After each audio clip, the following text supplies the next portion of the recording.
Tercera parte. El misterio de esta vida. Título cuarto. ¿Por qué muere el hombre? La perfección del hombre, terrenalmente hablando, radicaba en su inmortalidad para hacer el bien, y por ello el hombre tenía la oportunidad de vivir en el paraíso, sin tener que morir nunca. Fue así como Adán y Eva estaban revestidos de gloria por la gracia de Dios, la cual les otorgaba por medio del Espíritu Santo la vida eterna o conocimiento de la verdad, y podían ser considerados herederos de todo aquel paraíso.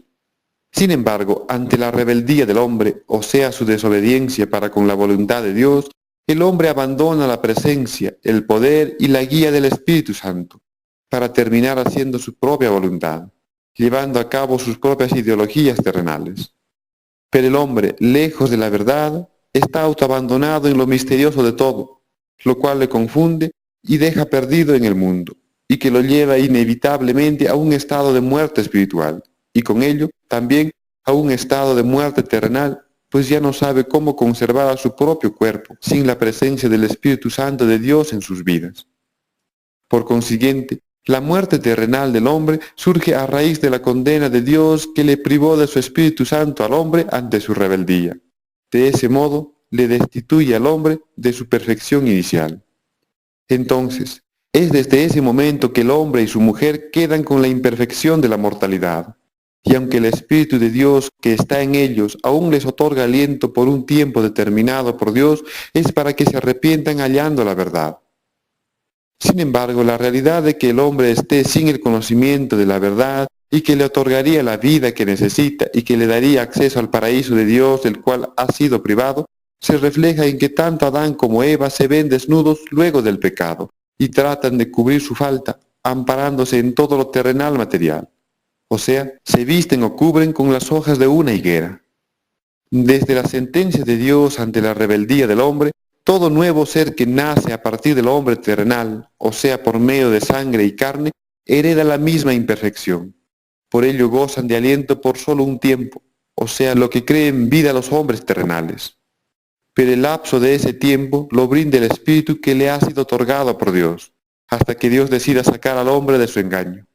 Entonces, la muerte física del hombre, o sea, fallecer en carne, es con el objetivo de que muera en el hombre todo lo malo, es decir, lo terrenal, y prevalezca lo bueno, o sea, lo espiritual, para que de esa forma pueda retornar al paraíso del cual fue expulsado o destituido. Por lo tanto, la muerte física no representa el final de todo lo bueno, o sea, del espíritu del hombre, sino más bien el final de todo lo malo, o sea, la carne que engendra el pecado. Por consiguiente, la muerte corporal representa el retorno a la vida que Dios ofrece.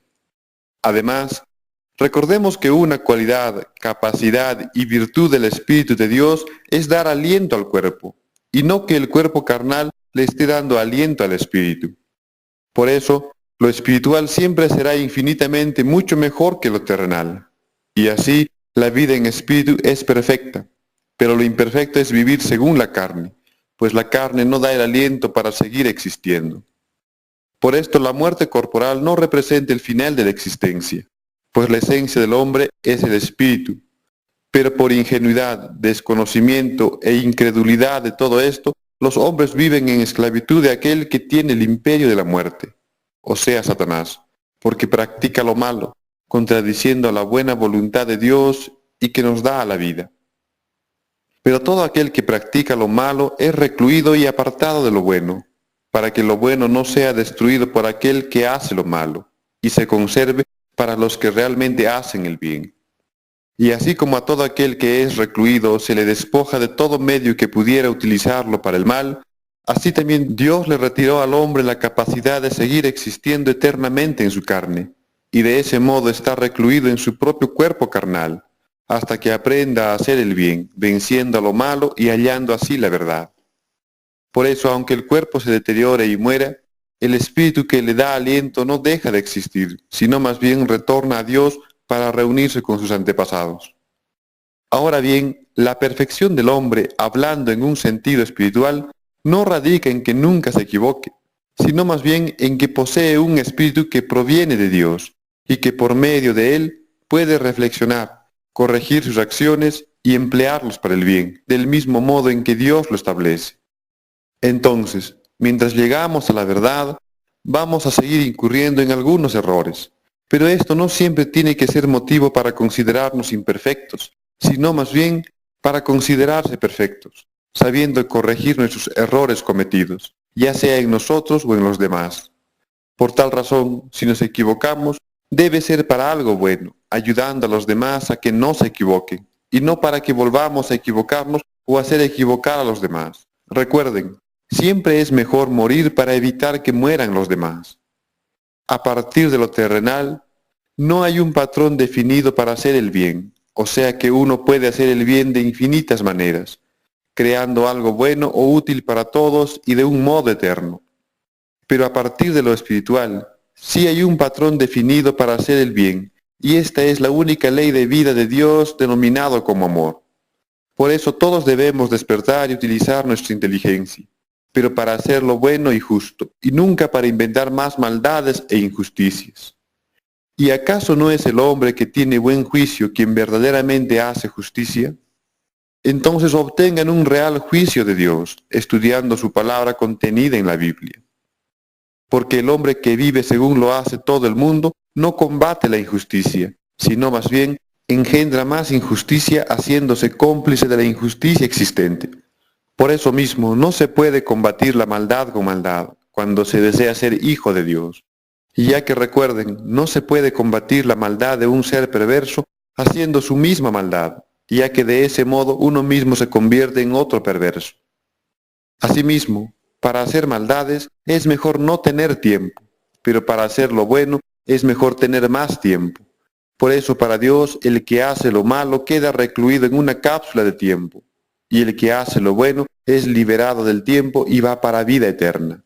Por lo tanto, la muerte física no es tan solo un cambio de estado impuesto por Dios, sino también que es la puerta que nos da la salida de este mundo de esclavitud para tener acceso a uno de libertad, pasando de la propia muerte a vida, por fe en Dios.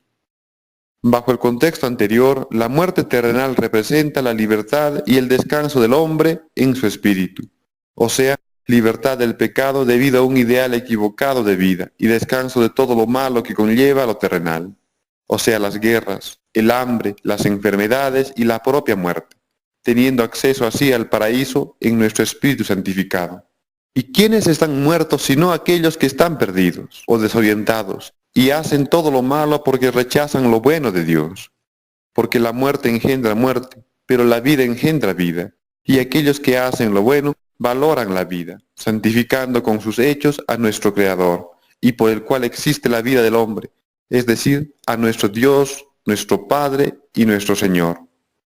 ¿Y quiénes no ingresan en aquel lugar de reposo o paraíso? Aquellos que desobedecen a la palabra de Dios, a causa de su porfiada incredulidad o a causa de su mal espíritu.